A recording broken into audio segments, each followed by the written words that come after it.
Welcome to the Church of Mabus radio show. It's Friday night, 7:08 p.m. Central, and this is year 15 of doing this. My God, getting old. Jay will be here in a minute. He was here, and he vanished, so hopefully no internet crap. We got Mark Muncy here with us tonight, and he wrote Eerie Appalachia, and let's see the full title. I have it right here. Oh, yeah, they throw in all the things on it. Yeah, and you write those with Kari Schultz? Yep, my lovely wife. She's the talented illustrator. Brings all those monsters, myths, and legends. With it, they only pose for blurry photos, so they're all such divas. So she brings them to life. She's like the forensic pathologist, sketch artist for monsters, myths, and legends. Nice. Eerie Appalachia, Smiling Man, Indrid, the Jersey Devil, and the Legend of Mothman. So basically, just to give you some background on the show, the reason we do it is, like I said earlier, when I was 17, I had testicular cancer, and went through all that fun and chemo and stuff, and I was healed from it and everything. Lost one in the war, and then a year or so later, my dad passed away.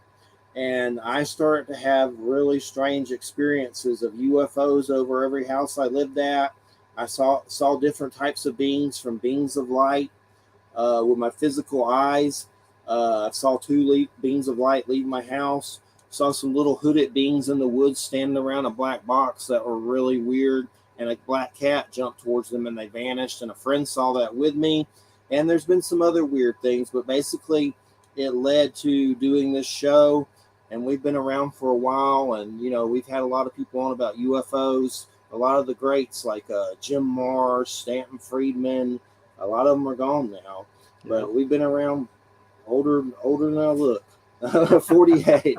I'm feeling it, that's for sure. But we do everything. I love cryptids. I love it all.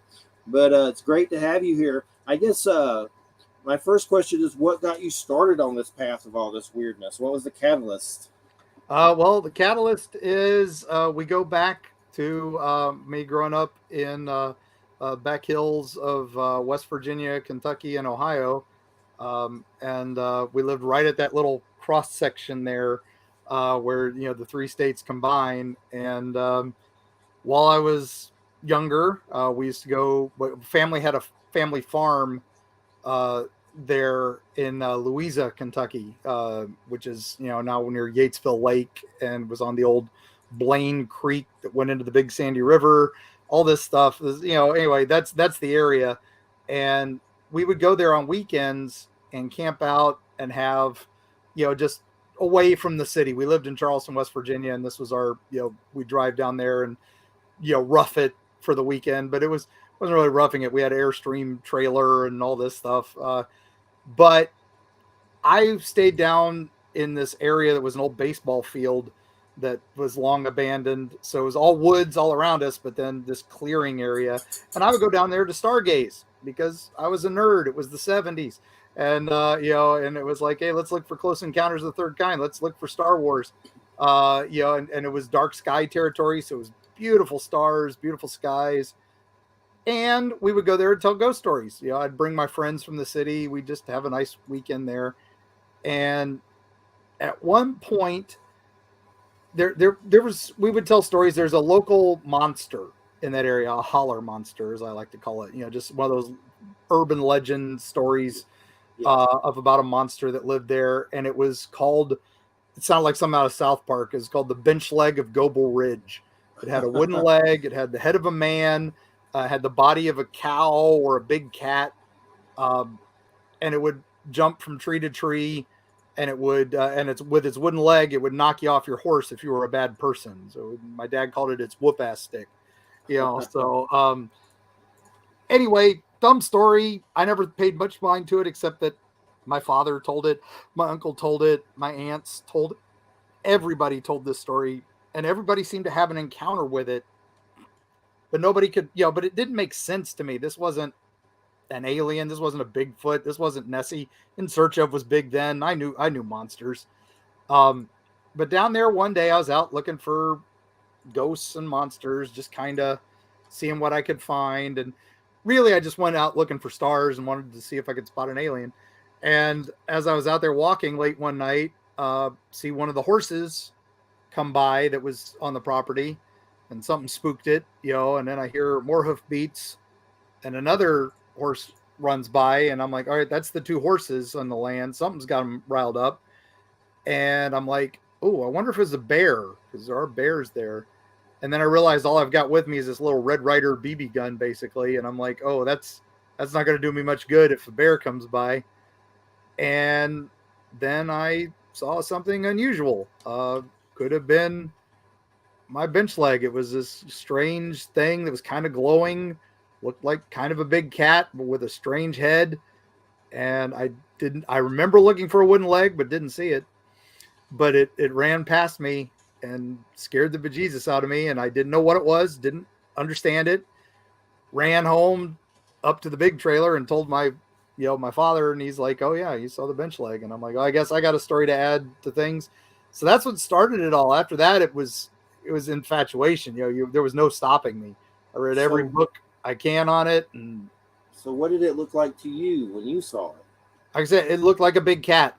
It looked like a panther, but with kind of a glow around its head. And its head was definitely some sort of misshapen, no fur on it. And it was ugly. It looked inhuman, and not like an animal. It looked like a deformed creature of some sort. And there's 100+ years of seeing this thing. So, and I was just one more story on the campfire. And the glowing head. That makes it even more strange. Now, go ahead. Yeah, no, but now, doing research on the new book and, realizing that that's just the tip of the iceberg. There's hundreds of these little stories everywhere.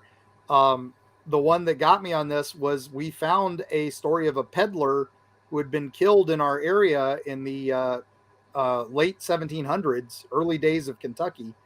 And he had been murdered by bandits. And to cover their crime, they killed his cow that was pulling or ox that was pulling his cart. And he had apparently fought back with a stick. And they threw it all in the same grave. So if some sort of spirit of vengeance was going to come out of it, of course it's going to look like a cow mixed with a human head and a wooden leg. And suddenly that story makes a little more sense. But it's definitely weird, I had Bruce Hallenbeck on. He wrote a book for Small Town Monsters, a Kinderfeld creature. And in it, they talk about the blob. Like they saw some blob up there. It's near Hudson Valley and all that. But something interesting, some people saw this blob going down the road, but another guy saw the Virgin Mary. Like different people were seeing different things based on their belief system. That gets pretty weird. You see like a Steve McQueen blob, or another guy sees the Virgin Mary. That definitely gets weird, and how that trickster element, messes with your perception and feeds off your beliefs. That's always fascinating as well, with different things like this. So with a lot of it, do you think it's paranormal or just weird cryptids, or a little bit of everything? I kind of I don't like using the word, supernatural. I even don't really like paranormal too much. I like preternatural. Stuff we don't understand yet, but someday we might.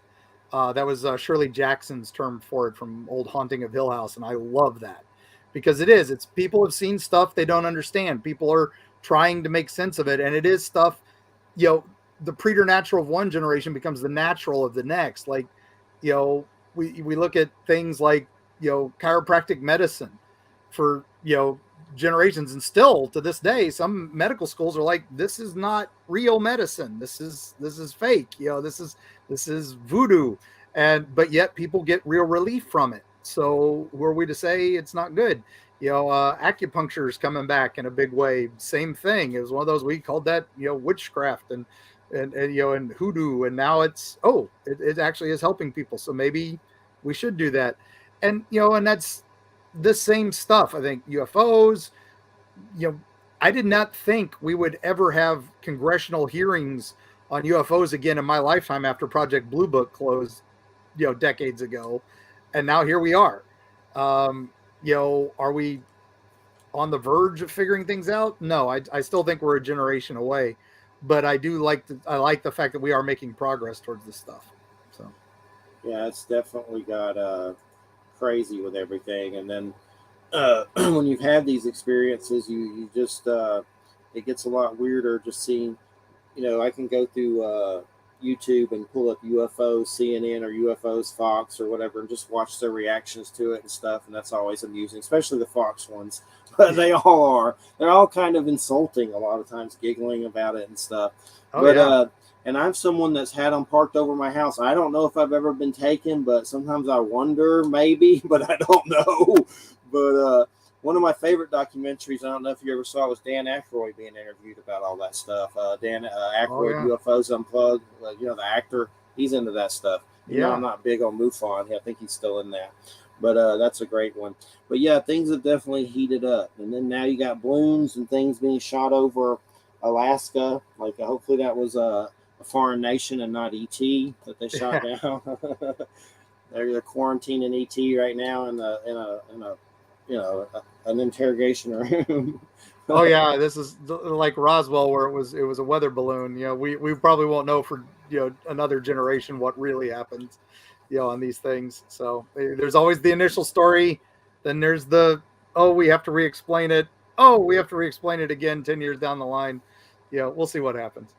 So with some of these stories, like Small Town Monsters, is always fascinating how police and it gets crazy as hell with some of these stories. What are some of the ones that stand out where the reaction gets really crazy from people when this kind of sightings happen? And stuff I mean, it all goes back to Hopkinsville. I think is probably the first that really everything kind of went crazy from, because that's a family that is literally terrorized in near Kelly, Kentucky, and 1950s, and they get attacked by these floating creatures with bug eyes and big ears and and a bulbed head. And the way they're described now, we would look at it as like what we would call a classic gray, but maybe wearing goggles or something. And they didn't have feet, but just little pods, and they would fly at them instead of walking at them. And they panicked, so they started shooting at them. And this was after seeing a meteor or some strange craft fly overhead, and the whole family is just terrified of these things. And so they're they literally have gunfire with them for hours, and they're not hurting it. They realize after a little while these things are impervious to bullets, and so they run and get the sheriff. What else are you going to do? You flee, you bring your family, you're trying to stay safe. The sheriff comes out there, they do investigations, they find tons of shell casings, no tracks. Well, these things were flying, no nothing. But it gets reported in the paper, and so suddenly they are flooded with people. People want to see what is the term saucer men or tub men, because they said the ship flew across like a wash tub. It looked like a wash tub. So now they've got dubbed as the tub men. And then at one point, one of the papers calls them little green men. That's where we get that term from, this sighting. And then, it's weird because the place becomes swarmed with people. People want to see the aliens and where it happened and all that. And so they can't plant crops for a while because people just keep swarming them. So eventually the family finally charges $0.25 a piece to come see the site and everything and give tours. And then suddenly everybody's like, oh, they did it just for publicity. They did it just to make money. Well, their farm is destroyed. They had to do something, or they were going to, they were going to lose their land, lose their farm. Yeah. So yeah, are they making money? They got to eat, but this was not that. And so that's what I think all this goes back to, is if it wasn't for that blowing up, would we be talking about this stuff to this day? Roswell had disappeared, but came back right after that. And then all the stuff that it just explodes from there. The goblins those goblins, what did they look like? Were they like grays, or just like they were on the roof, right? Like out of their ships on the roof, supposedly, right? Yeah, some on the roof, some flying at them. They looked like what we would consider a gray alien, except for the fact it doesn't have the little three-toed feet. They just had little pods for feet. They said like little suction cups. The big eyes, but they may have been wearing goggles. And then the ears may have been antenna. This is definitely weird. And the fact that there were multiple ones, like, 5 or 6, possibly even a dozen, depending on the descriptions of who you listen to. There were 2 different families involved. It wasn't just one family. And they all swore to it on their deathbeds. And even the sheriff who investigated it swore to it and said, none of them had ever lied to him and none of them ever would. So, this is one of those, credible witnesses, all that. Yes, the families had been drinking that night. So, of course it's unusual, but, and it predates all the other, what we think of as, abduction sightings or near abductions or anything like that, close encounters at all. And of course, Blue Book investigates it years later, but anytime when a being was sighted or anything, they just immediately marked it as hoax and never really investigated it.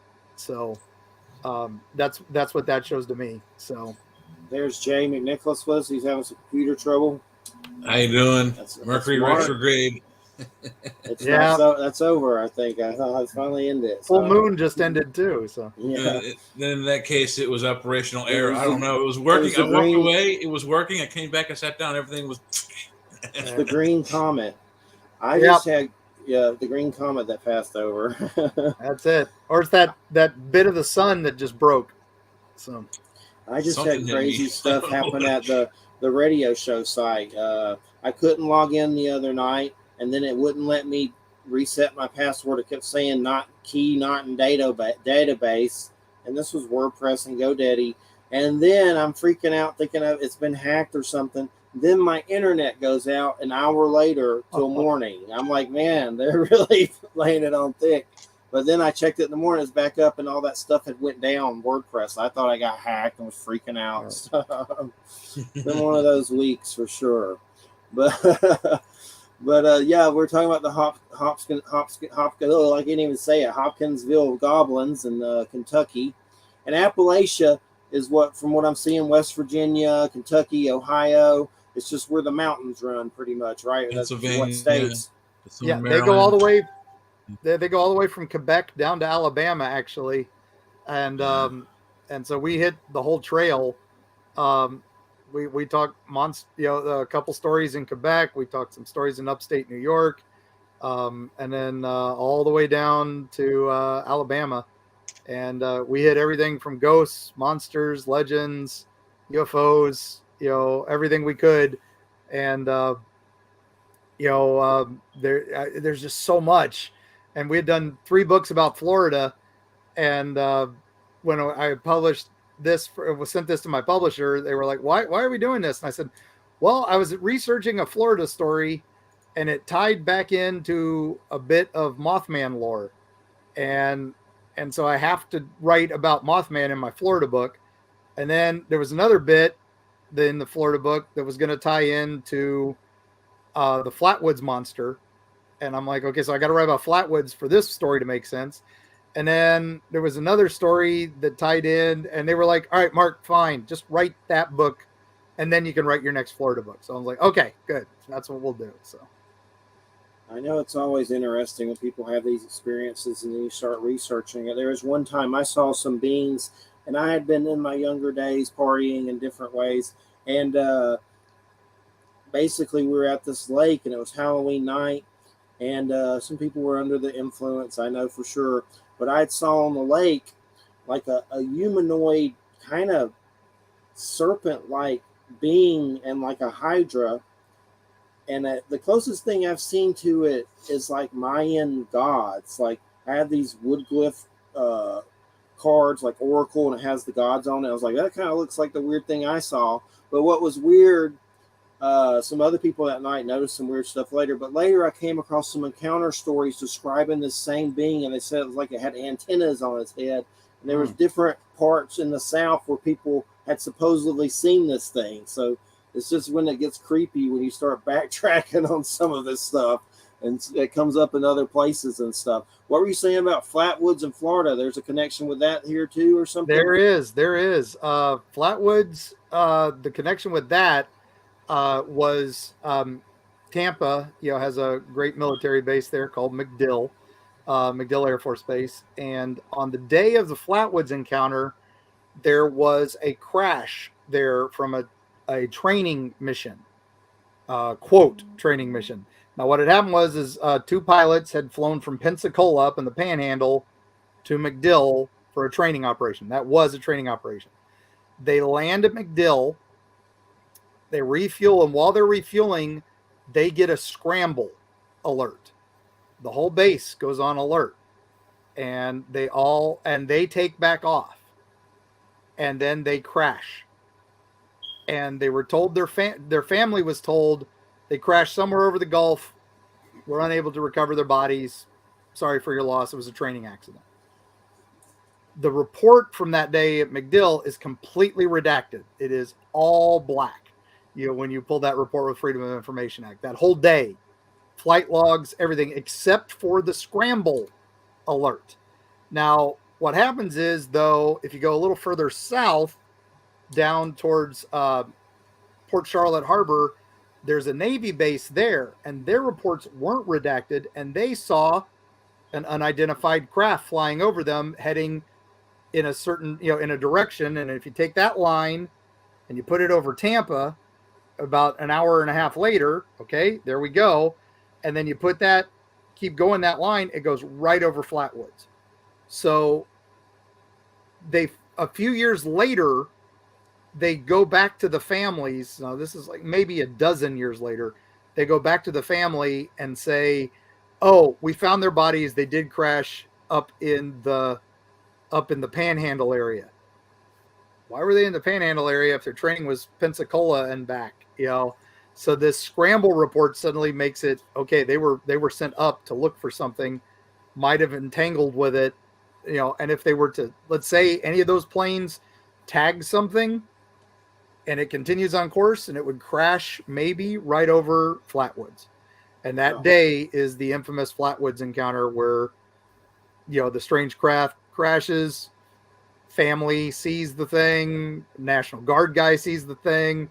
It's a probe. It has reptilian eyes hiding behind, in this thing. I know the classic drawing shows the arms reaching out and all that. That's nowhere in the original description. That was something a television crew drew to show the monster later. But the great Frank Facino, he's one of the experts on the Flatwoods monster, and he was one of the ones that pulled up that story and was like, Mark, you need to research this. And then I was the one digging for the family records, and we found those pilots, and they're now buried in Arcadia, Florida, at the Air Force graveyard there. So they're not even in MacDill. They're not at their family land. The bodies were supposedly lost, and then suddenly they found them in the Panhandle, but yet they're buried in Arcadia, which is, for combat vets. So it's a real interesting, lot of plot twists and everything. And we go into it in the book. So. You ever come across the Fort Benning story that happened in Georgia? All the troops going kind of nutty and stuff, and seeing stuff and things like that. Things the books East of Eden. I used to be friends. Well, I guess I still am. He passed, but John Vasquez, and he was one of the guys there. He used to call me and tell me weird stories. Like he was still trying to figure stuff out. And he said he was on that base.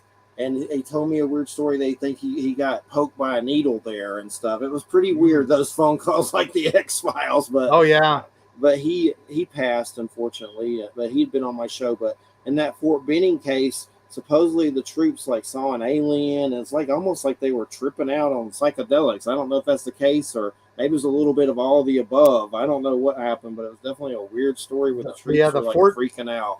The Fort Dix encounter was an oddball one, where the one sergeant comes out years later and announces that they shot down a craft, and then the aliens escaped, and they on the base, and they had to call the police to help them search for it, and then they had to redact the whole thing and had to tell everybody, don't tell anybody anything. What state is that? Fort Dix. Fort Dix is Jersey. but Okay, they took him Jersey, to yeah, not far from Yeah. me. yeah, and they took the creature Wright-Patterson Air Force Base, flew something out, grabbed it, and flew back once they killed it. And that's why the police were called in, because they thought they had shot a man, but they said it was a creature, and that's when Wright-Pat took it away. But all these guys were sworn to secrecy and all that stuff, but now they're all on their deathbeds, so they're all talking about it. Wow, I'll have to look that up more for sure. It's interesting. Yeah. And then the Mothman connection was actually what started the whole mess. Was I was looking into the Crestview sighting, which was a Miami sighting in the 60s, and it was a whole school gets buzzed basically, and the kids, hundreds of witnesses, kids, teachers, everything, they see this saucer with like a turret shape on top, and then it's surrounded by friends. It's got little Tic Tac craft that fly around with it. We would call them Tic Tacs now. Back then they just called them little cigars. And like I said, dozens of witnesses. But then the military come after they're all gone, and the military investigate and ask all the kids questions, ask the teachers questions. And one of the teachers says, oh, well, they hovered like helicopters. So the next day, the newspapers say, weird craft sighted over school were just helicopters. And it's all gone.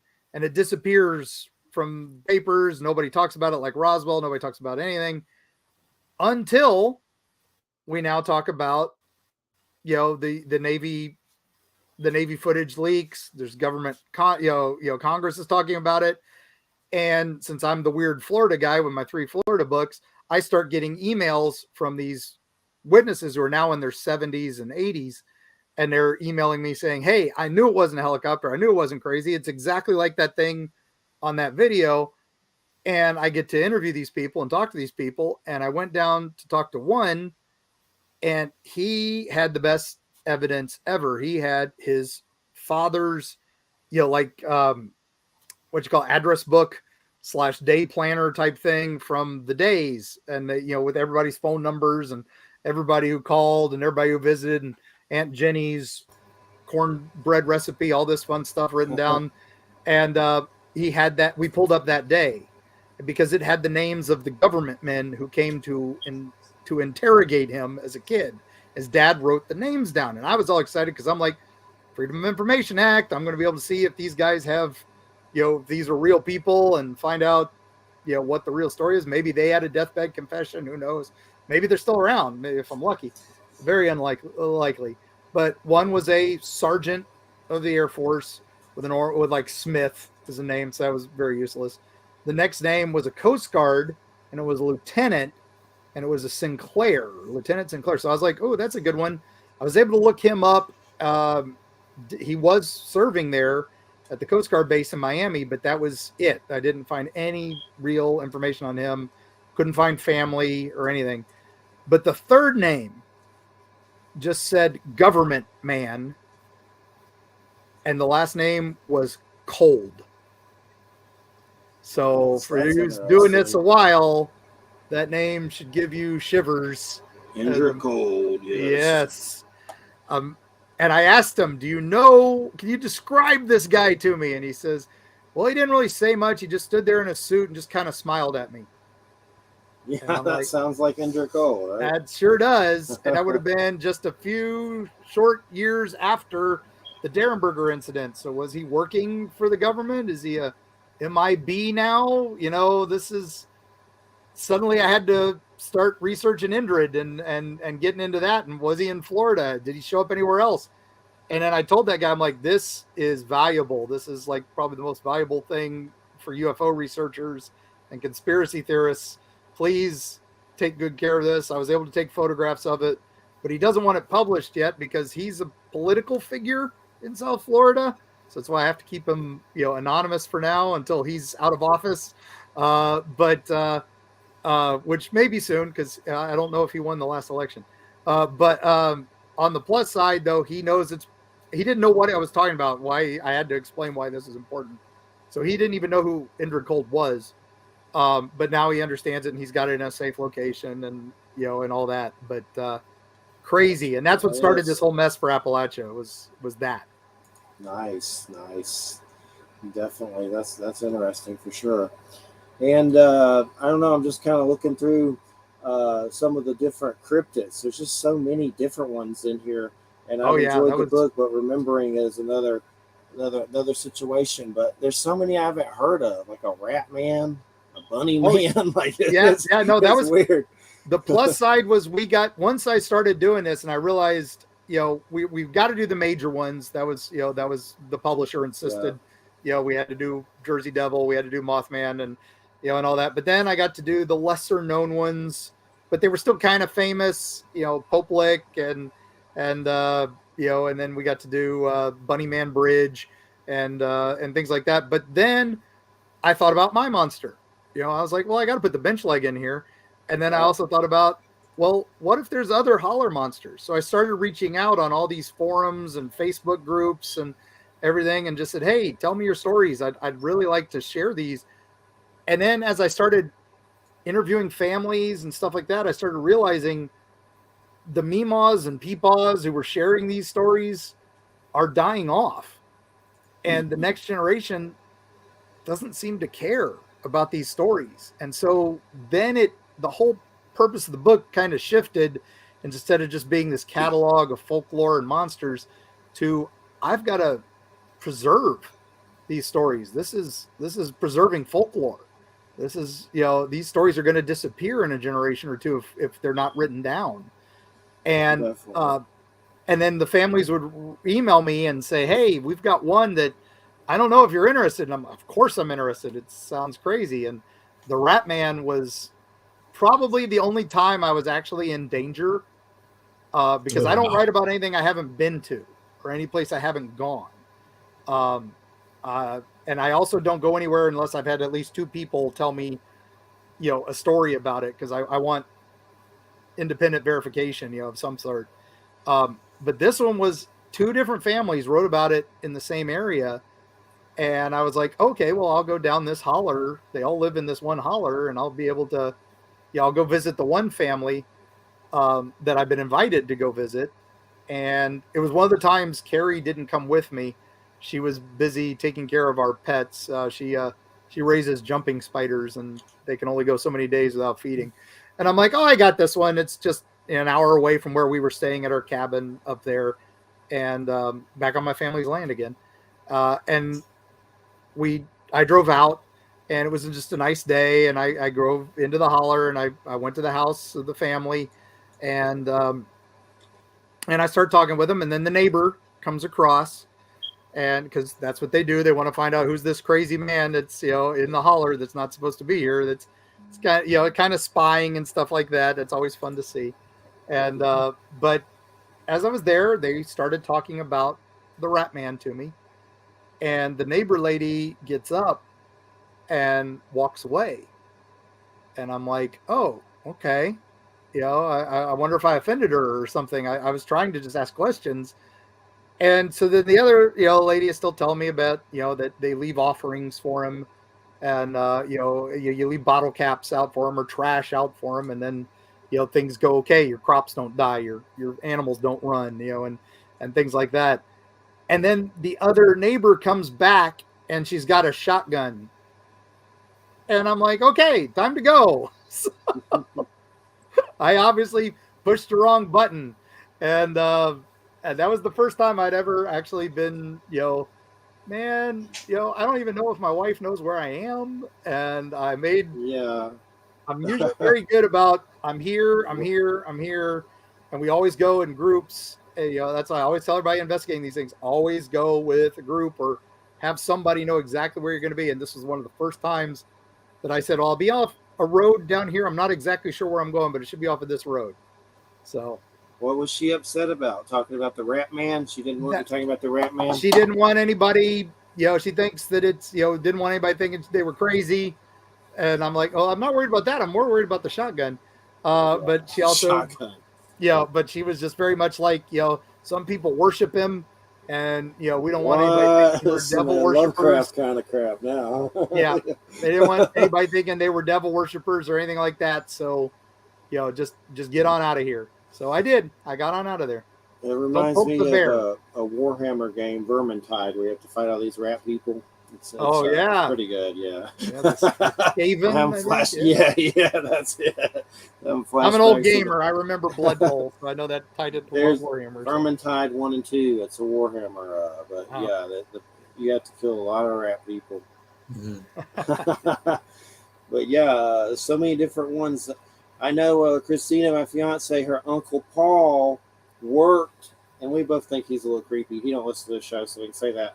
But he used to work at that Dozier place, and he'd tell us weird stories. And we're like, oh, we hope you weren't doing weird stuff there, kind of vibe.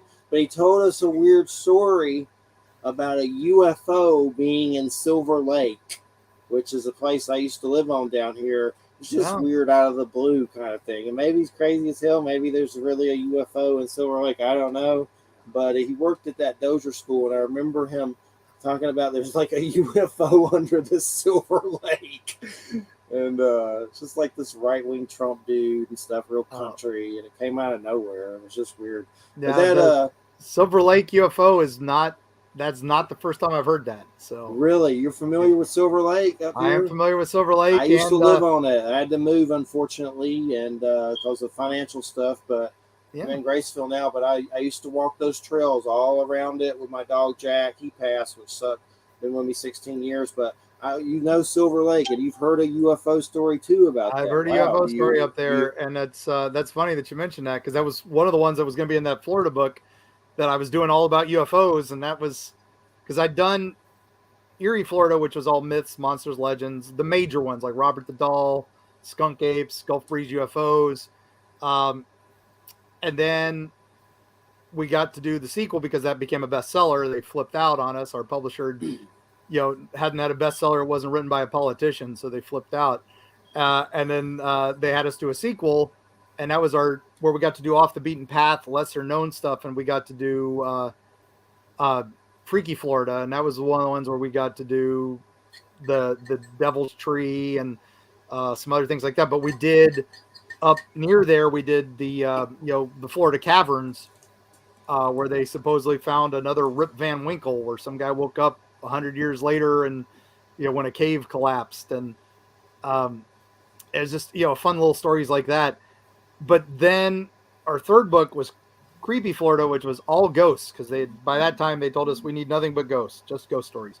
And that was, we were doing Ocheesy Pond, which is right up there, and we were talking about the wild man of Ocheesy Pond, and then we were doing Brooks Bridge, which has ghost wolves that run across the water there, and all this stuff. So we were hitting the panhandle pretty heavy for that one, and that's when somebody brought up the UFO in Silver Bridge, and I was like, well, I can't put it in this book, but that'll be awesome.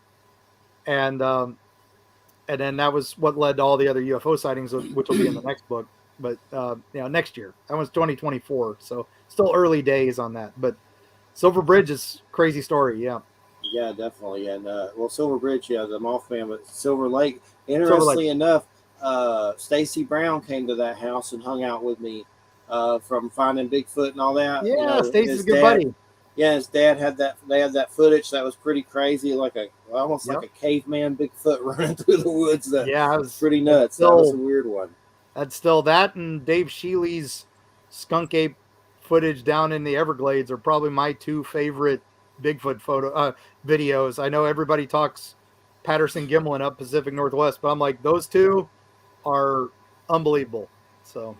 And Patterson Gimlin, I like it because that's really the first one I saw in the movie theaters with Peter Graves narrating on this documentary about Bigfoot, and so I remember that really well. But there's one, and I'm not sure where it was taken, but it shows like a juvenile Bigfoot, like doing like gymnastic routine, like really tough gymnastic stuff in a tree, like on a hill in the distance, and it's just like no untrained human could do that. It was just amazing. I don't know if you've seen that footage, but I saw that and I was like, whoa. I think that was Mississippi footage. I think that one was pretty big. There's another one where there's one that's like ripping tree bark and stuff, trying to get the bugs out of it, and it's very gorilla like. And that's another one in that same area where that other one was found. So I haven't heard or seen that one, but the one with him doing the gymnastic stuff in the tree was amazing. I was like, wow, that's either a human really tall teenager that knows how to do gymnastics in a monkey suit, or that's a legitimate monkey flipping around in a tree. Yeah, Weird. Dave Shealy's footage, that 2007, where it's just running through the Everglades, and the fact that it is running in, 3 foot deep water, and it's still that's up to its knees. I've seen And them it's run. They are fast. yeah, They and are it doesn't very even fast. slow it down at all. And I'm like, anybody in a suit out there would be tripping and falling and all that. And it's hot, and it's the Everglades. It's terrible anyway. Is a braver man than anybody else on the planet for a hoax. No, not worth it. That's incredible footage, and the fact that it's minutes of footage, not just a 30-second clip. That is Dave sitting out there in his blind, filming it, which is great. And he opens the Skunk Ape headquarters a few years later because, it's what he's got. He lives in the swamp. Why not? Let's do this. And I was going to say I had some pretty interesting UFO things on Silver Lake happen that were pretty weird. Quite a few. That area is a hot spot. Definitely fascinating. He came out there, and I was going to be in a documentary, and I did a great job. My first time on anything like that ever. I was nervous as crap, and something happened with the audio tech-wise, and they couldn't use it. So I was like, crap. But interestingly enough, he did want me to do something, another one about that Cheesy Wild Man story. Oh yeah, that's a crazy story. To it, but I don't even know if I want to do that kind of TV stuff. I don't like it. It makes my skin itch. I did a documentary for Discovery Channel last year on Robert the Doll down in Key West. They brought me in as a talking head, and that was on Travel Channel and then Discovery Plus. But and that, and everybody's like, "Oh, you're on Discovery Channel. You must be rich now." I'm like, they gave me $300 and a weekend in Key West. You're not getting rich doing those, guys. So sorry to bust your bubble, but the Silver Lake thing, I had these weird firefly UFOs in the sky, and I screamed for my brother and nephew, and they saw them, and it was like these energy kind of things. But interestingly enough, I was having trouble getting interviews when I first started doing this radio show, and I said a prayer, had that weird sighting, and then somehow ended up on a radio show talking about it. And then the next thing you know, I was getting interviews. I was on the phone with Stanton Friedman, like Nick Pope, like Nick Redfern, William Burke, like all these big people. It was almost like a weird, like aliens hooked me up or something so I could get interviews or something. That's what it felt like. And then another weird one, just real quick. It was like something was in the yard blowing the trees around. Like it was almost like an invisible drone or something, and you knew it was there, but the trees were blowing around to it, and something was flying around the yard, but you couldn't see anything. And me and my brother both saw that. That was really weird. But that Silver Lake's definitely fascinating, for sure. We're going to talk about Appalachia, and then we get into Florida, a little bit, dipping our toes. But you got anything you want to ask about from Appalachia, Jay? I got a good Bigfoot question for you that I like to ask. I don't know if it's much of a specialty for you, but since you did speak about knowing the whole range of the Appalachians, I don't know where I saw it, but there were some studies that showed that they're very migratory. So they go from north to south, and most game that big you would think would leave tracks. So one of the theories of how they get through this area without being detected is through underground caverns that they've navigated from Florida all the way back up and down. Have you heard of that theory before? And what do you think about that idea? I have heard that theory, and it is very plausible because, we have the whole Mammoth Cave system goes, the main entrance is in Kentucky, but we still don't know how big that is. Every weekend, they literally have guides in there trying to map it and mapping new sections. They get through a small section like this big. I don't know how they get through it. And then the next room is as big as a cathedral. And then they've mapped that. So literally miles are added to it every weekend. So any map you see of it is already out of date. Right. The minute you see it. And if you look at that, it's crazy. It is all up and down the Appalachians. And a lot of people don't realize the Appalachians are the oldest mountain range in the world. Everybody thinks the Andes, the Alps, and the Himalayas, those are the big ones, but that's because they're young. The Appalachians are the oldest, and before the countries split apart, it's the same range as the Scottish Highlands and Ireland's mountains. They're all the same mountain range, and they all have these tunnel systems and cave systems. That's why we do the mining there. It's where we can get all the stuff that we need out of the earth. So yes, these things could use that. They could use anything to migrate. I'm still of the opinion that they're not all of this, natural, world, that they are, that's why the tracks just stop. That I think some are, possibly an ape that we haven't discovered yet. Just like, we didn't discover silverback gorillas until, this century. People don't realize that. I'm like, yeah, they weren't around, late 1800s, early 1900s is when we discovered them, So I keep forgetting it's the 21st century now. So it's maybe previous century. 2 centuries ago. Yeah, 2 centuries ago. Late 2 centuries ago. So not that long, but in the span of the world. The span of our lives is not that long. Yeah. Yeah. You try to explain to people that, the T-Rex is actually closer to the iPod than the T-Rex is closer to Triceratops. So, that's how long the spans are of these things. And Cleopatra is closer to us than she was to the time the pyramids were built. So, think about time spans. That's how things work. But that's the thing with Bigfoot or Sasquatch, or as Florida, since we can't have nice things, we always have to rename everything. So we call them skunk ape down here. But they're all the same, but they are different species. They are different types. And, the apple devils are different from the Minerva monster. The Minerva monster descriptions are different than old orange eyes. And they're, the shadow of red eye up in New Jersey. They all sound a little different. They all look a lot alike. They're all gorilla-ish, but also man-ish. So are they Neanderthals? Are they cave dwellers? We don't know. And it's one of those, but people see stuff and people describe it, and it changes their lives, and multiple witnesses sometimes, and multiple, multiple descriptions from independent witnesses that didn't even know. And that's why one of the things I like to stress is same with like preserving the folklore. Tell your mom, Meemaw, and Peepaw stories.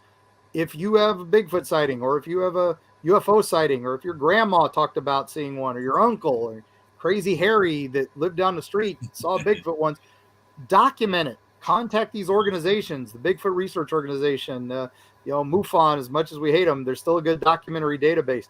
All these other database organizations, write them down, so that way somebody 20 years from now swears they saw something and nobody believes them, but then they can go back and say, hey, wait, somebody else saw it on that same road on the same day, an hour later. Okay, I'm not crazy.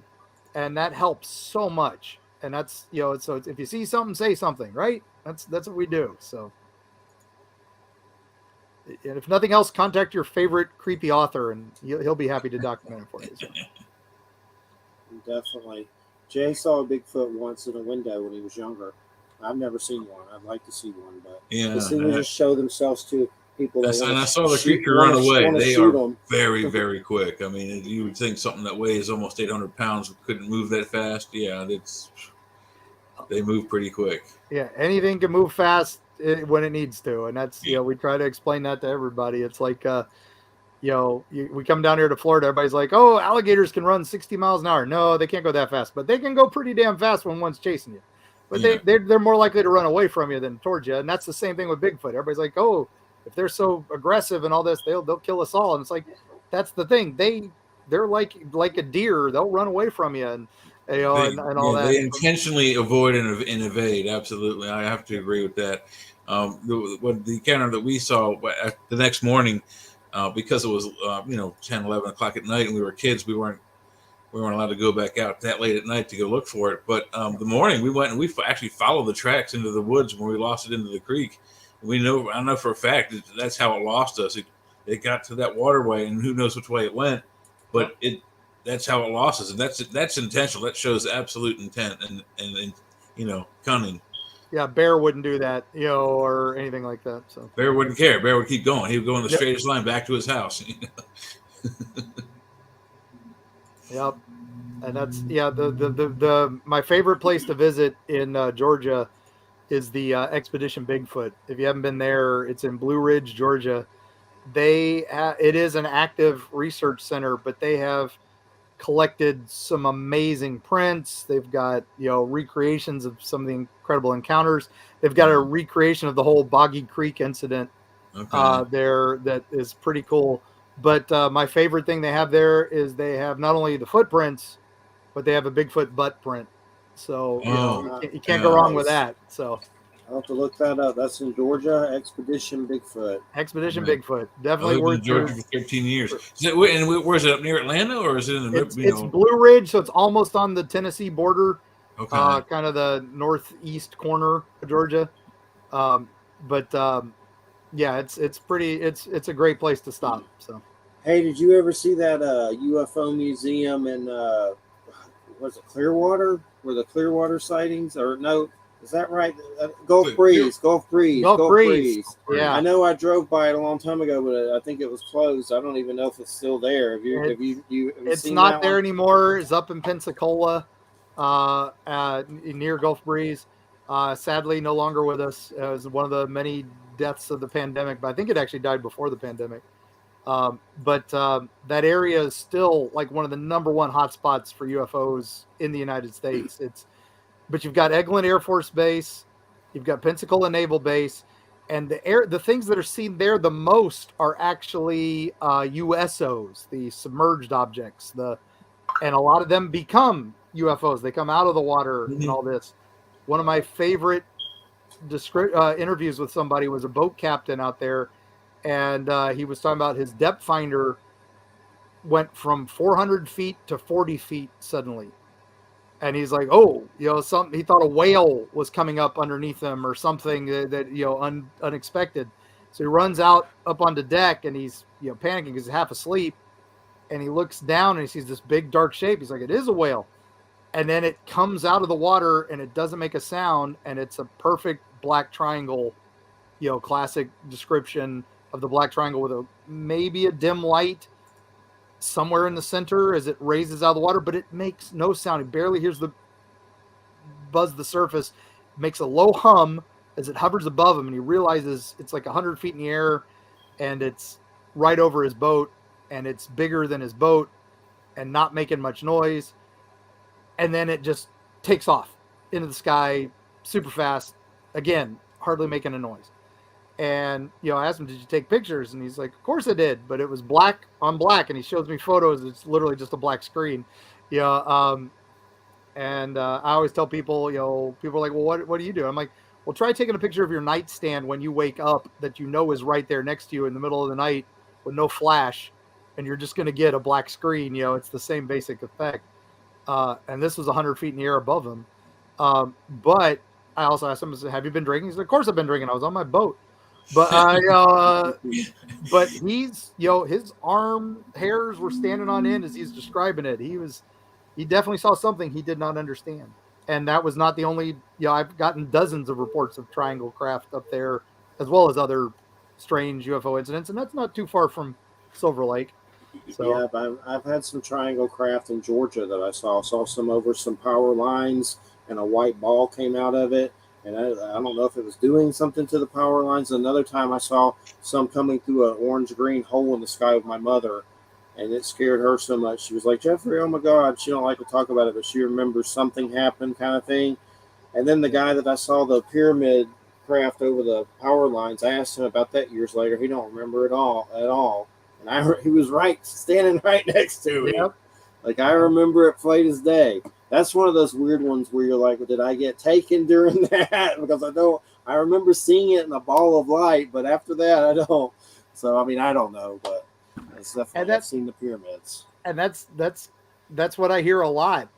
Some people, see something with two other witnesses. And, one of my favorite stories was an encounter I had was at the Bellevue Biltmore back down in Florida way. We'll jump to Florida for a minute. The Bellevue Biltmore Hotel in Clearwater, they were about to bulldoze it. They weren't sure if they were going to be able to save it or anything. It was one of the old big palace hotels down here. And, the Henry Plant train went right to it. And that's how we tried to get tourists down here. And it was very popular place for hundreds of years, or 100 years. And then and they were going to bulldoze it. And I was running a haunted attraction at the time that before I was doing the books. And I was thinking, oh, if I can get some really creepy stuff from this place and use it, haunted stuff from this haunted building in our haunted house, how cool would that be? And I went the last day, they were doing a big auction. And silly me, I thought I'd be able to get some stuff cheap. And, no, everybody was spending a fortune. But it was also a lot of rich people there, and they were having a party, and everybody was dressed in period attire. So everybody was doing like Gatsby clothes and 1930s, and they had people dressed up as the bellhops. And I was like, oh man, they know, because there's a ghost here of a bellhop ghost. And while I was there, I noticed a group of people over there, and they were a paranormal team that I knew at the time. And I went up to them and I was like, oh, hey, Spirits of St. Pete, I know you guys. And they're like, yeah, we're trying to get here because it's the last day. We want to go up to the 3rd floor and see if the bellhop ghost is still there. Get one last chance at looking at it. And I'm like, well, let's go upstairs. Nobody's stopping us. The auction's boring. So we went up to the 3rd floor. And as we get off the elevator, there's a bellhop coming out of the hall and coming down the hall at us. And I was like, oh, wow, they had a guy in the costume up here. They knew somebody'd do this. And I was like, bravo, man, bravo. And he just kind of looked at us and walked by. And then I was like, that was great. And the guy next to me was like, yeah, that was perfect. And the girl on the end goes, who are you guys talking to? What are you talking about? She didn't see it. And I'm like, oh my gosh. And then they had infrared equipment. They had all these cameras. They had all this stuff they were going to set up down at the end. Nobody thought to turn it on. And by the time the guy was passed, he was gone. And I run back downstairs to see if he jumped down the stairs. He went down the elevator. I was trying to find that guy to say, hey, you got us. Nobody knew who we were talking about. None of the bellhops I bumped into looked anything like him, and none of them had been up to the 3rd floor. Wow. So, it just goes to show you. People say, well, I never saw a ghost. I'm like, I don't know what I saw, because that did not look like what you expect a ghost to look like. It looked like a guy, dressed as a bellhop walking down the hall. So that's a good one for sure. Definitely creepy. So when it comes to Appalachia, what are some of the lesser known ones that maybe you want to talk about? Is there any that comes to mind? Oh yeah, there's quite a few. One of my favorites, again, little lesser known, but still not unknown. I mentioned it earlier, was the Bunnyman Bridge. This is near Fairfax, Virginia, right on the Pennsylvania border. And there were several stories about it that I could find. One was a family had been killed there, a mother and her daughter, and they had been chopped to pieces outside this little tunnel area. And supposedly the man who killed them also skinned rabbits. And so that's why it was called Bunnyman Bridge. But then a few years later, we find that there was an escaped mental patient that from Penhurst Asylum, not too far away from there, had come down there, and he wore animal skins, lots of rabbit furs and rabbit pelts. And so, and then he would also string up animals all around the area. He lived in that area. So maybe that was the legend, because the urban legend was, don't go near this bridge on Halloween night, or bad stuff will happen to you. Bunnyman will get you. And then we go all the way to the 1970s, where a man in a bunny costume attacks a person with an axe there. And then 2 days later, the police come because they see him again. This time he's chopping at a house. And he runs away in the bunny suit, and they never catch him. It's an unsolved case. So how do you not catch a dude running around in a bunny suit bunny with an costume? He hopped away, I guess. I don't know. This is crazy. And so, the legends are these three things combined make the perfect urban legend. So there's a haunted house up there, a haunted attraction that is called the Legend of Bunnyman, and that's their main character, is a guy in a bunny suit with an axe. And again, you can see how the area has spawned this legend from three different stories that seem intertwined and really aren't, but are. So that's one of my favorites for just because it is so 3 independent sightings that make the same thing. So makes me think of the Donnie Darko bunny thing. Yeah, exactly. Possibly an inspiration. Definitely, for sure. Yeah. Anything else you got, Jay? And then I want to get into some other stuff for sure. No, I'm good at the moment. Okay. Well, okay. Is there any other lesser ones you can think of? We got Rat Man, we got Bunny Man. I like the lesser ones. I like them all. But I love them all. But I love my holler monsters. There was one in New York, which was pretty cool. Upstate New York, up at the near the Adirondacks, but actually sold the Appalachians. They were this family inherits this property they've been there since the Revolutionary War, and they're surveying it to try to figure out who's going to get what. They're divvying it up amongst the grandkids or the great grandkids, and they find a barn on the property that wasn't marked on any of their maps. So they get near the barn and they start seeing some unusual signs, like on dead animals that are like desiccated.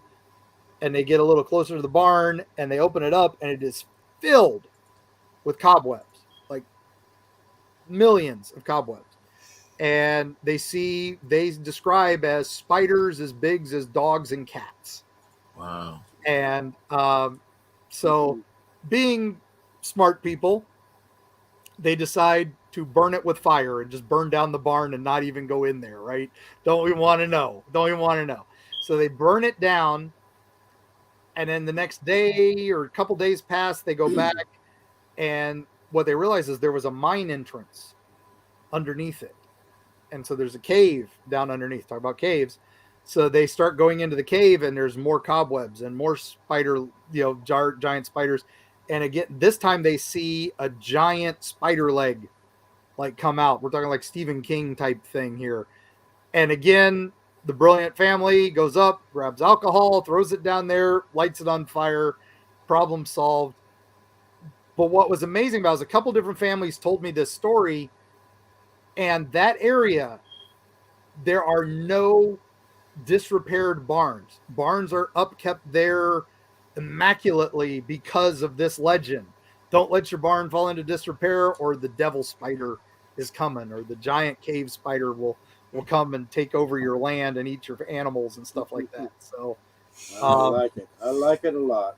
Was it real? We don't know, but it's a cool story and a couple families told it. So definitely. Yeah, the spiders are creepy, so yeah, that gets everybody. What is Screaming Jenny at Moultrie, Alabama? What is that? Oh, I love my ghost stories, and Jenny is like one of my favorite people of all time.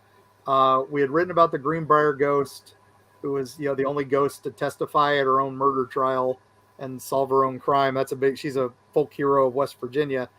And as I was researching her, I heard this story about a screaming Jenny from Harper's Ferry.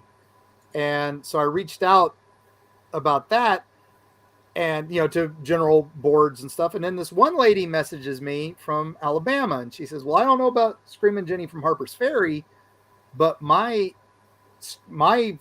Aunt Jenny, they called her, she's known as Screaming Jenny and she's a ghost. And I'm like, oh, do tell. I actually love it when it's an actual relative. And then she starts talking about Aunt Jenny, and I'm like, wait a minute, that's kind of a folk hero from Alabama. And sure enough, it's the same lady. And she happened to be a descendant of her. And so this lady, Louisa Jane, she was a young girl, half Cherokee. So she had blue eyes, but all the other Cherokee features. So people just said she was just drop dead gorgeous. And she marries a man named Willis Brooks, who's about 20 years older than her. And they have 9 kids. Gotta love that, right? And they're very much in love. They moved from Kentucky, where they first got married, to Alabama. And there they set up an inn right at this big crossroads right before the Mississippi River. And they've got their homestead, their family's doing well, and the Civil War breaks out. Now, this area of Alabama is very much kind of trying to stay neutral ground, right? They think it's a rich man's war. and a poor man's fight, right? It's, if you were rich enough, you didn't have to go to war. You could ignore the draft. You could send somebody else in your stead.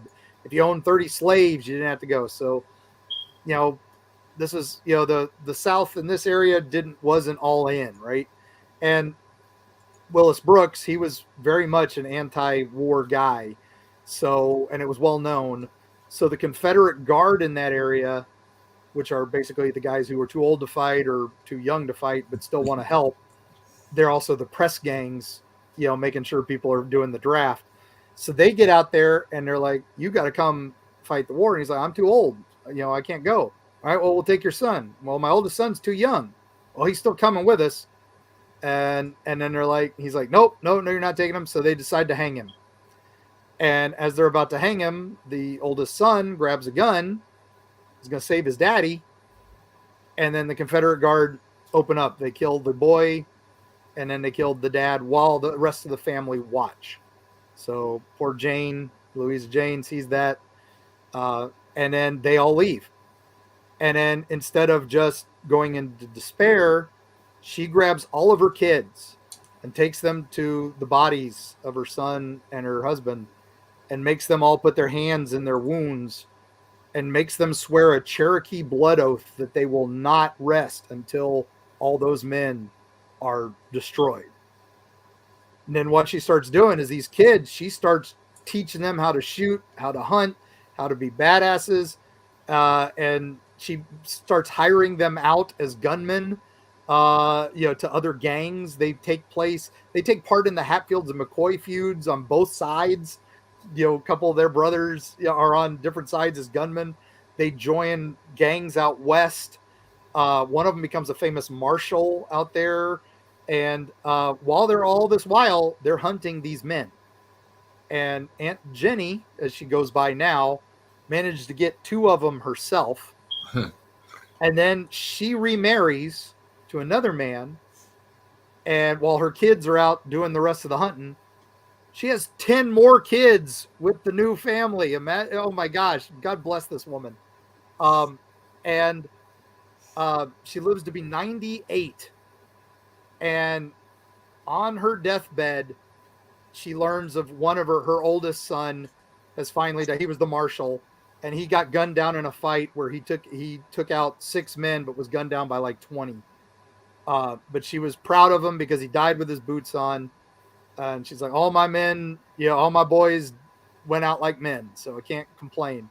But she's on her deathbed, and she says to her priest, I'm done. I need to wash away my sins. Can you go grab my handmade soap dish over there, and I'll wash away my sins. I'm ready to die. And so he brings her the dish. She washes herself. He gives her the last rites, and she passes away. And as the priest is taking the soap dish away, he notices it's just really weird. And he realizes she'd made it out of the skull of one of the men she had killed. So, how badass is that? That's how I want to go out, right? But now her ghost is still seen along Alabama and along the Appalachian Trail, especially the southern end, where she's still looking for that last descendant because one got away. They only got 6, and one got away, and so her ghost is seen with those big blue eyes, and she screams like a banshee. So that's why she's Screaming Jenny, and then people kind of do a reverse Robert the Doll thing with her, where Robert the Doll, everybody writes letters. I'm sorry, don't curse me anymore. With her, people go to her grave, which is way out this lone logging trail, middle of nowhere, where her old homestead used to be. And they go to her grave, and they leave tokens on her grave with notes of names that they want her to take out. You'll say, oh, he might be a descendant. Wow. If you want to hire a ghost hitman, Screaming Jenny might be up your order. So, but why the scream thing? You didn't mention anything about her screaming in life. Why? It doesn't make any sense. Like I said, it's more like she's a banshee. So it's just one of those that just seems to be her calling card. Is the ghost? You'll hear it scream, or you'll see her, and when you see her, she screams before she vanishes. but it's the blue eyes and all that. So it's one of those odd. Some people say it's a Cherokee battle cry. That's her yell is that. So from her Cherokee heritage. So I know there's Bellamy Bridge up here. Have you ever heard of that? Oh, Bellamy Bridge is so haunted that it's actually on the park sign. The ghost story of it. So we went there, me and Christina, and we couldn't figure out how to get to it. And another lady was deep in the wood and flooded. Maybe that's why. But this lady was like lost with her kids in the woods trying to find it, and it was just like, where the hell is it? If you go down you park at that place, and there's a trail to it. But when the Ocklawaha River floods, that's the Ocklawaha River plain, and so you can't get through there when it's high. And there was mosquitoes. You didn't want to stay out there. No. I never go there between March and December. You can only go there January, February is the only time to go. And then if the water's high, you ain't getting in. But Bellamy Bridge is right up from Mariana, right up from the Dozier Skull. But when you go out to it, it is an interesting place. But what's funny about that ghost story, I don't think it really happened there, because the story they talk about is the bride who caught on fire and died there. That's actually a South Carolina story, but the person who wrote about it lived in Mariana, and so she wrote about it and called it the Bellamy Bridge. And so maybe the ghost transplanted, but there is some unusual activity there. It was the main crossing for the natives. It was the main crossing for the Spanish. There were some battles there, but the whole bride killed on her wedding day and burst into flames, that's not there. That's actually South Carolina. So, well, looking through some of the ones in Florida, what's the gnomes of Bach Tower, Lake Wales? I just have seen gnomes in Florida. That's not something you hear about. Not something you hear every day, and Bach Tower is definitely a unique place. So, Central Florida, you think of Disney and all that. This is about an hour south, near Lake Wales, which is a kind of a crazy town. They have a gravity hill there. So, it's called Spook Hill, where, you park at the bottom of the small hill right before a big hill, and you put your car in neutral, and it'll get pushed back up the little hill for some strange reason. But it's optical illusion, but it's still cool. But the town embraces weird there. So, the school is called Spook Hill Elementary. Casper the Friendly Ghost is their mascot. I mean, how cool is that, right? But that's cool. About 5 miles from there is Bach Tower, which is also called Iron Mountain, which, for Florida as a mountain, it's a whole whopping 223 feet above sea level. Not exactly a giant mountain, but people say it's the highest point in Florida. Well, as long as you don't count some of the places in the Panhandle, it is definitely the biggest on the peninsula. And it was apparently a meteor hit there in ancient times and raised it up. That's why it's got some weird properties and stuff like that. Nice. But this guy bought it, Andrew Bach, and he built this big bell tower right on top of it. And then he made a big garden around it, and he dedicated it to Florida. It was his new home. He loved it. But all around it is orange fields for miles. So, it's flat Florida. So it's a great place to go up and look out over everything. So again, I was running my haunted house, and we had a section on my haunted house. This is where I started collecting the stories. Was on my haunted house website, you could send me your stories. I was like, please send me your ghost stories, because I'd rather have the skunk ape jump out at you instead of a werewolf. I wanted more Florida monsters and more Florida stories.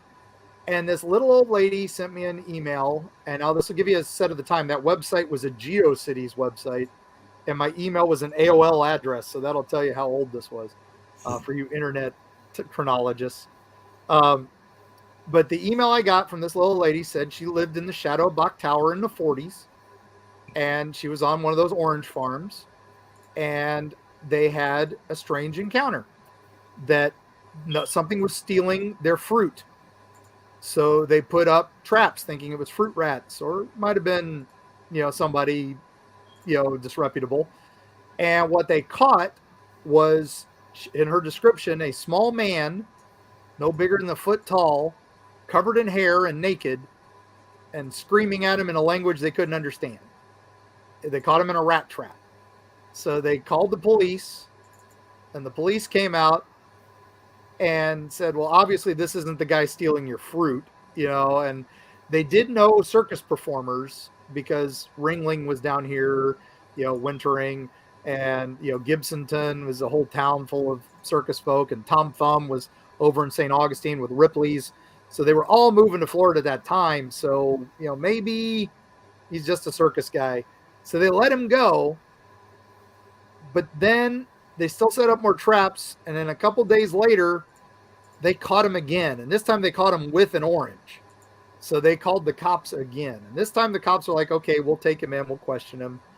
And they couldn't put handcuffs on him. So they put him in an orange crate. I love the visual of that, putting him in an orange crate and taking him in. And that's when all hell breaks loose. Suddenly, as soon as they leave, oranges are flying at the house, rocks are flying at the house, tree branches are flying at the house. All hell is breaking loose. They don't know what to do. Nice. Wow. So they call the cops back, and the cops come, and they're like, at this point, it's been a couple hours. They've been unable to translate anything this guy says.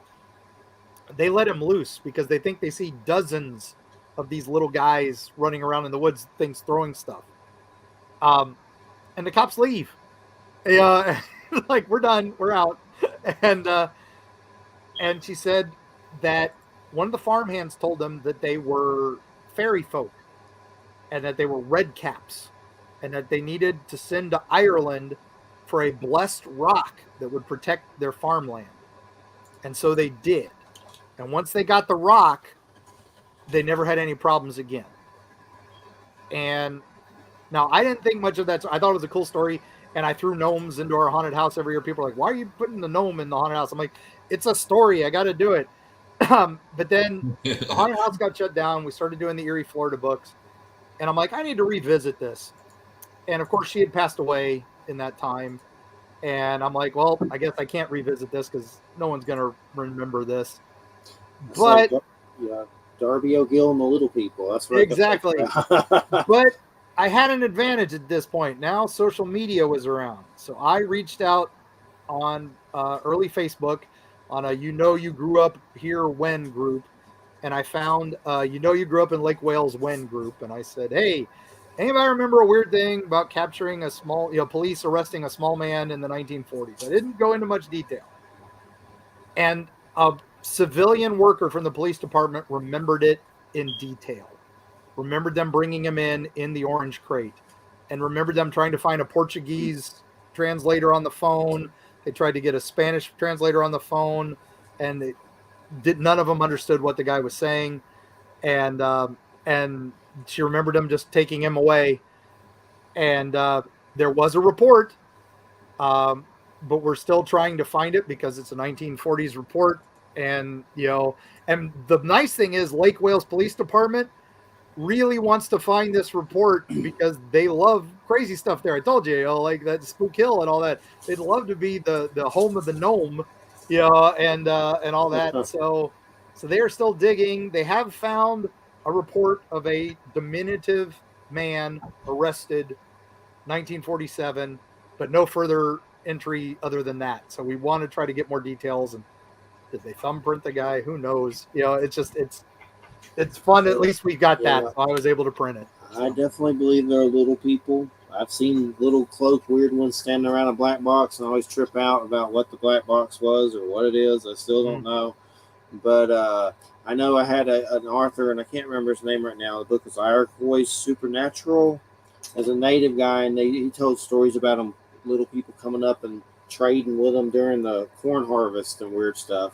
Like he told it like with such confidence that it was like 100% true, and he believed it. Which it could be true. I wasn't there, so I don't know. And I've seen weird stuff, so not denying it by any means. No, and it's we've got reports of the Cherokee went to war with the Moon-Eyed people, which were supposedly blue-eyed, fair-haired little people that they went to war with and chased them into the caves and wiped them out. So there's something to it. And every belief system from Norse to Native to, they have these little people. So it's in the fairy stuff and all that. Yep. So there's something to it. The one I wanted to ask you about for sure, because it reminds me of a Creep Show episode, Tamaka Park's flesh-eating cloud Daytona. What in the world is that?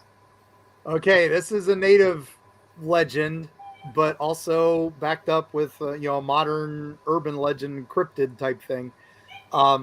So Chief Tomoki was of near, which is now Tomoka Springs.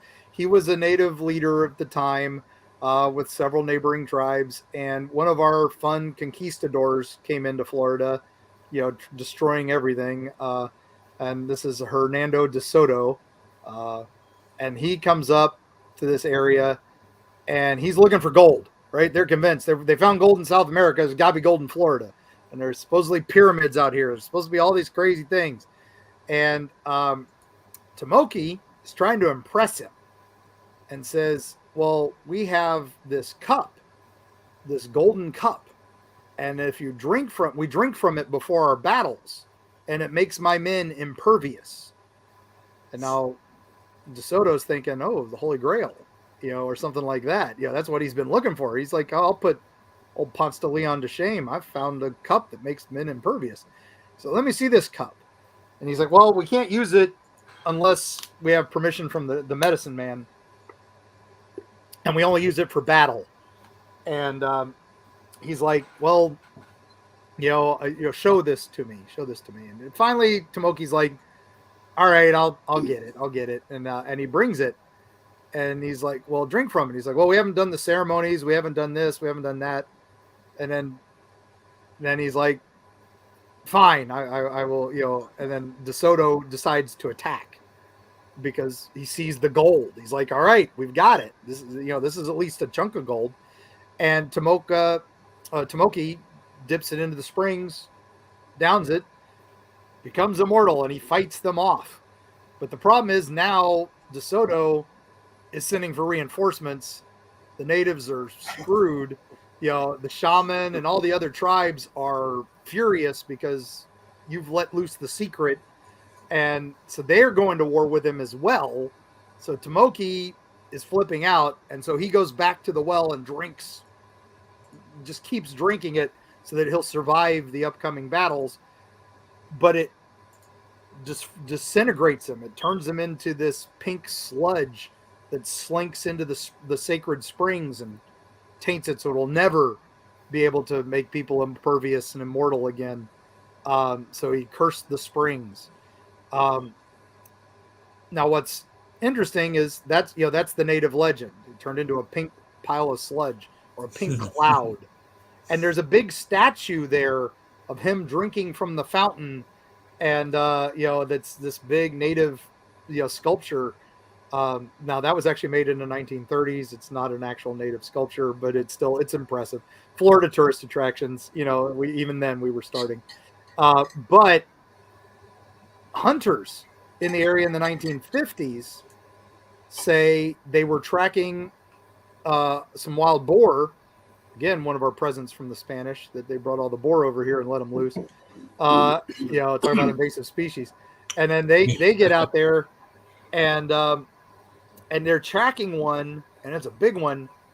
And as it gets close to the springs, this pink cloud comes out and grabs it and disintegrates it. So there's nothing left but bone. And they're like, oh, we better not touch that. So they report it to the park ranger. The park ranger writes it down saying, maybe something's wrong. So he calls the government. The government comes out to look for chemicals or something unusual in the air. And they find more desiccated, just nothing but bones left in that area, but they don't mark it down or anything. And then again, 1970s, another group of hunters have no history of any of this, don't know any of this story. They say a pink cloud came and ate one of their friends and disintegrated him, and he drowned in a swamp. Never found his body. But they say this pink cloud ate him. So nobody was arrested. And they never found the body. So, but they said it was in that same area. There's a national park too? Yep. Tomoka Springs National Park. Of missing 411 stuff. That stuff makes me paranoid as it is, but There could be those things eating people in parks. And people always say, how can Florida be so weird that you got, 3 books of craziness? All I hear about is theme parks and beaches. And I'm like, the best thing to do for Florida is look at it from space at night. We're the Space Coast, right? All the ships launch from here. So you go up and you look down at Florida as they're flying up. They always have that camera looking back. And if you look at it at night, it's the best view. You see all the bright lights of the beaches. Like almost all the beaches are lit up, except for that forgotten coast, the big bend in the middle of the Panhandle. There's not a lot there, but because it's not the pretty beaches, and it gets hit by a lot of hurricanes. But but you see all those big bright lights. Then you see off the beaches the really big bright lights, and that's the major cities that support the beaches: the Jacksonvilles, the Daytonas, the Miamis, the Fort Lauderdales, the St. Pete, the Key West, all that. They're supporting all that. And then, the Pensacola's. And then you go a little further inland and it's a little darker, but you still got all the suburbs, the sprawl, the urban sprawl. And then you got the big heart in the middle, which is Orlando, which is, of course, all the theme parks. Of course, that's super bright. But then you've got the rest is all dark with little bits of light. And that's, the Everglades to the south. You got Myakka State Forest, which is one of the largest state forests. You got Lake Okeechobee. You got the Ocala National Forest, which is one of the largest state forests in the country. You've got the Green Swamp, which is where our aquifer is, and that's where all the water comes from. And then up in the Panhandle, you've got Tate's Hell, which, great name for a state forest, and Apalachicola State Forest, all that. And all these places are just pitch black. And that's where all the people go missing. That's where all the weird stuff happens, and all these weird things go on. And Ocala National Forest, I think, has more Bigfoot sightings now than most of the Pacific Northwest. Myakka is where they spotted that big silverback thing years ago. Somebody took a picture of it, an anonymous photo from a little old lady. That area, Stacy Brown that's his stomping grounds. He loves hunting there. And that, so like I said, that's why there's just so much. It's crazy. I heard a rumor, and I know it was from Stacy Brown and someone that knew him, but some secret place is kind of like Skinwalker Ranch up here somewhere in the Panhandle of Florida. There's 3 that if I was allowed to publish the stuff that's come out of these places, because like I said, I am the creepy Florida guy. So I'm on Coast to Coast AM, I'm on Discovery Channel, I'm on a bunch of stuff. So whenever somebody has something weird happen, they call me or email me and say, Mark, I saw this thing, can you help me? And one of the places, the one is crazy for me is there's one in Ocala. I wish we could go public with the stuff we found there. It's where Ocala's big horse area. And this is a horse farm, where they raise and train $1 million horses. So, and people come from all over the world to train at this center. Like some of the Olympic people that were training for the last Olympics for equestrian trained here. And they were calling me because they were having basically poltergeist-like activity. And they were like, this is weird. And they got weird stuff on their security cameras. They got weird stuff all over. And the people who were coming to train were complaining because weird noises and all this other stuff. And they had to keep spilling it. So I finally got a paranormal team that was willing to investigate, as long as we don't publish. Yeah. But while they were there, while the paranormal team was there, they found Bigfoot tracks outside. And so they called me, and I got a Bigfoot team out there to help them. And so the 2 teams were working together, and now there's more layers of this. We're talking portals, we're talking all kinds of high strangeness, and we can't say a word. Why won't they let you? They just don't want it out. They don't want it out there because it would kill their business. They're so afraid because if, some of these people, especially overseas, they get most of their clientele from overseas, and overseas isn't as open to this. I mean, as little as we are too. But the fact, they all make fun of our television channels showing ghost adventures. That's why Skinwalker Ranch and Bigelow get on my nerves, because I know Jacques Vallée, that French ufologist, cool dude. I like his books. Who doesn't? But he went there, and we don't know crap. They won't tell us. They won't. Makes me so pissed. This is one of those. Oh my God! I wish I could say more. I understand. But I'm hoping at some point we're allowed to publish it anonymously, just not give the exact location, but let us know show for the evidence sure and stuff. Because there's like stuff appearing on walls that looks like Native American tribal stuff that just appears overnight on security camera. This is some crazy stuff. Now the one up in the Panhandle is another one. It's private property. It's another, it's an old ghost town that was an old turpentine mill and an old carpenter's sawmill there too. Not too far from where the Rosewood Massacre happened, which is another fun, dark historical piece of Florida history that was hidden for years. But this is another area where a native tribe was wiped out, and now it's got all kinds of strange occurrences. Again, Bigfoot, UFO, ghost, all three, all over this place. And again, I can't say much about it other than it's there, and that it's in the Panhandle and near a town that rhymes with Schmainsville. So, Gotcha. So it could be almost anywhere. So. Yeah, around here. Here's something I heard out of I don't really like exopolitics. A lot of them seem like they could be writing like soft porn fiction on Amazon for Bigfoot or something, some of the weird stuff. But I saw this on Michael Sala's, and I don't know him from Adam, so I don't know the guy. But exopolitics, there's certain personalities in there I just don't like.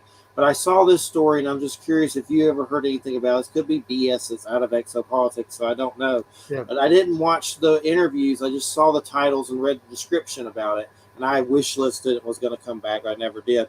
But supposedly he's telling this story lately about this military guy that met with ant people in Florida and a king of like ant people, subterranean. And they gave him a tree that's like the tree of life, like this weird story. And he keeps having like a lot of videos. And I haven't listened to them, but I kept seeing them.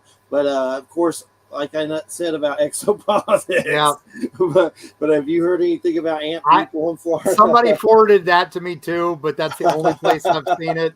That's between them and Backpackerverse. You want to talk about bunny trails and if you get anything from Backpackerverse, that's the other one that's like, okay, take that with a grain of salt. It's they're an entertainment site.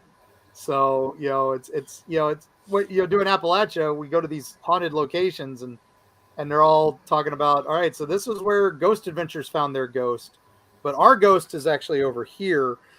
So it's, I try to explain that to people. Television is television. It's there for entertainment.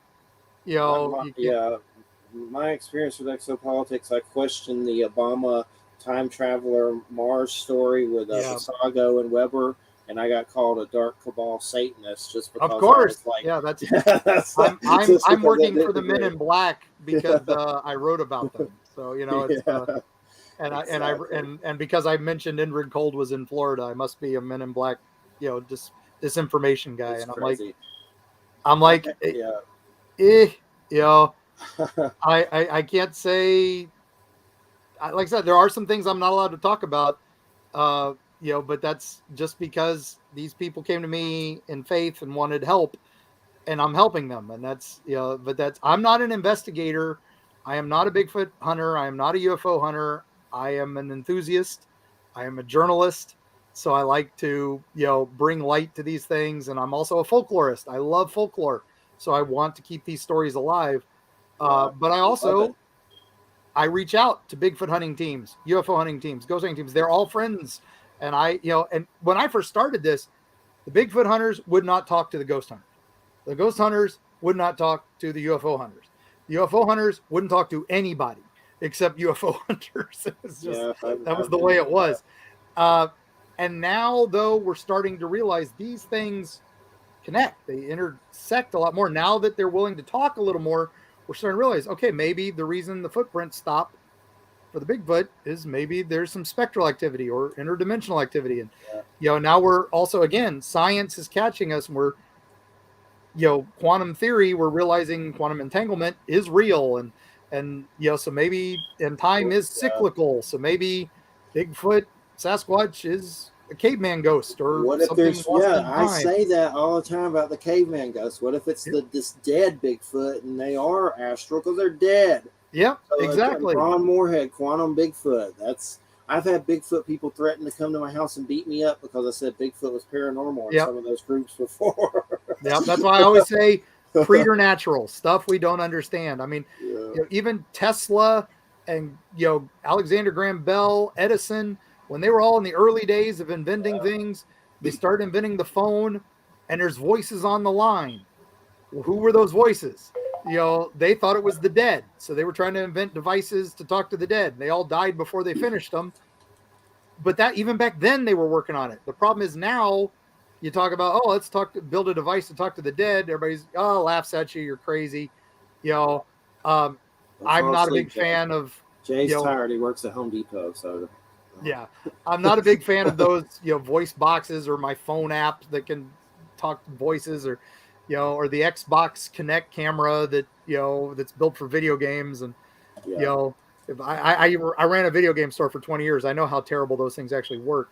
So that's the stuff. That's television. But I'd love serious money thrown into this and real science thrown behind this stuff. But we're still a ways out. But the fact that, like I said, we have Congress investigating UFOs, maybe we'll start getting some money into ghosts and some money into actually do a real search for Champ or Big, or Loch Ness and all that. So yeah, definitely. And we're physical now. When we croak, we're probably ethereal or astral. So it makes sense if a Bigfoot croaks. It could be spirits on some level. It could be both physical and spiritual. Well, I mean, also could be that they do ritual like us. Maybe they bury their dead, so they don't leave. They leave no trace behind. Yeah, we don't know that. And other studies also show that creatures as big as that can decompose in a matter of 7 days. So even if they leave a body behind, it's within a week to 10 days, nothing's left but a few pieces of bone, and you may not recognize them as Bigfoot just by walking by them. So it's not that easy to detect. But I agree that there should be some very serious research in all of those respects. The ghost stuff, I mean, some of the EVP stuff that I've heard about ghosts, I mean, that's enough evidence right there to get a conviction without a dead body. It really is. Yep. There are people on death row with less evidence. Yes, exactly. Yeah, no murder weapon or no body. Yeah, there's all kinds of mistakes up there. It's unbelievable. What do you think about some of the missing 411 stuff? I've interviewed David 4 or 5 times in the past, written and on the radio. It's been a while. But what do you think some of that is? Do you think it's a smorgasbord of things, or do you think anything in particular? They seem to want to pin it on Bigfoot sometimes. I don't know. Some of them maybe, but certainly not all of them are snatching folks. Yeah, it's definitely it's one of those. David's great, and the fact that he brought so much of that attention to all that, that's one of the reasons why he's so great. National treasure, and I hope nothing ever happens to him. Him and Nick Pope are some of my favorite people, and Nick Redfern definitely. But it's one of those. I think it's many things. I think, like I said, it's stuff we don't understand. It's some of it is just people go missing. I mean, walk out in those Everglades, you could go missing very quickly if you don't track where you're at. Like I said, going into the Appalachian Mountains, I went into a valley I probably shouldn't have, and a lady chased me with a shotgun. So that if I hadn't gotten back to my car as quick as I did, I might not be here right now, and people would be writing, "What happened to Mark Muncy, the famous monster hunter?" And I'm like, or infamous, whatever, depending on who's talking about me. It's one of those. I realized I was a heartbeat away from being on Missing 411, but our supernatural things, preternatural things doing this stuff, possibly. Some of them, I think, are things that we don't understand. I think some people have been taken from where we are, and did they walk into a portal into another realm? Did they upset a Bigfoot? Did they, or did they just stumble on a meth dealer, or even a shine still? The fact that there's still shine runners in this day and age makes me laugh. Actually are still moonshiners running shine up and down, particularly in the Appalachian areas. Yes. One of the stories in Eerie Appalachia is a shine family contacted me because they had a weird experience. They were trying to improve their shine because business was slow. So they got out grandma's cookbook looking for some medicinal, options. What they didn't realize is grandma's medicinal book was actually a spells and hexes book. And so the things she was telling them to put in were, not exactly of this world. And so they mixed it in, and it was working great. They were all feeling really good. So they had a big party. Everybody's drinking it up. All, the neighboring families are all coming, and they start seeing things out of the corners of their eyes, just shadows moving and little things just darting around. And they start to panic. That paranoia kicks in, right? And they're like, "Oh God, it's rats! They're trying to get into our corn and getting into the potatoes and getting into all the things that we need to make the shrine." So they start grabbing the guns, and the next thing you know, there's shots being fired, and these things are running around crazy. And they start looking at them, and they realize they're kind of balls of oily slime. The one guy described it as it looked like venom from Spider-Man's head, with just all teeth rolling around. And one of them tries to catch one in a sack, like a potato sack. He's got it. And as he's trying to get it around it, he starts screaming. It bites, and there's like blood's coming out of his hand. So, and now everybody starts panicking. Everybody starts running. And that's the end of it. But, the police show up the next day and bust everybody because, oh my God, it's an illegal shine thing. And the dude's bleeding out of his hand. They're like crazy. So, but the one little budding chemist, the guy who invented all this, and made that mix, he's convinced that these were not something that they summoned. This is not just some strange hallucination, group hallucination. He thinks those things are always there. And this shine concoction opened up the third eye so you can see them, but it also let them see you. And so, that's mind-blowing when you hear about it. But what was funny was literally 2 weeks as I was about to go to press with that story for the book, he calls me, they were back in business and doing some more shine, wanted to know if I wanted a batch. And I'm like, I don't know if I'm good. I'm epileptic. I don't need alcohol, so it's good. So we got like 5 minutes, but one thing I wanted to ask you real quick, just maybe you can give a summary. What was these mermaids in Weeki Wachee? Was those real mermaids? They don't hear about Florida mermaids. That was a tourist attraction that they basically, it's an underground spring. Again, we don't know how deep it goes. No one's ever been able to get to the bottom of it because the current is too strong. It is a freshwater spring. The whole town no longer exists. Weeki Wachee folded just a few years ago. There was only like a dozen residents. It was an underground theater that you could go watch these women swim around in, and they would use breathing tubes, so they weren't wearing tanks or anything like that. And they trained these Olympic divers to do this stuff. One of the famous mermaids was a guy named Riku Browning. He was the merman. He later went on to do the creature from the Black Lagoon. Nice. He was the underwater guy in the suit. That's why he could do all that stuff. They filmed that in Silver Springs and some in Weeki Wachee. Now, they supposedly saw a mermaid off the coast of St. Pete. But when it was found, it was actually a hoax. But it's one of those, people always talk about the mermaids of Florida.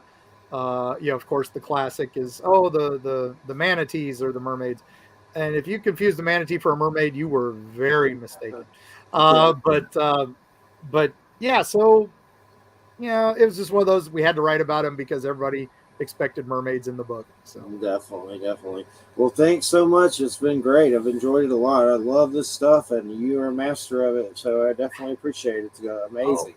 My pleasure. And if anybody wants to know more, just visit us at eerietravels.com. That links to all our books, and you can order direct from us, and my lovely wife will draw a monster in it for you if you order from us. But you can find our books in any Walgreens or Cracker Barrel in Florida, and you're famous when you're in Cracker Barrel. And but you can also find us on all the usual books places too. That's what happened. You'd been on my friends list, and I'd been meaning to interview, but never just kind of got around to it. But I was I'd had COVID and flu crap in December Me and Christina went to CVS, and there was a creepy Florida on one of the little cylinders in the store, and I picked it up. It's like, I've heard of them, and then here we are. So good synchronicity. That's how it works, man. I always tell everybody, if you see one in a CVS or a Walgreens, I'll pay you $1 if you move it to the top shelf so everybody can see it better. So. It was there, and definitely. Well, we appreciate it so much. We'll definitely have to get you on again. It's been great. Thanks so much. Right. Yeah, my pleasure, guys. Have fun. Enjoy the rest of the show. Take care. Jay's going on for 3 hours about Trumpagooch.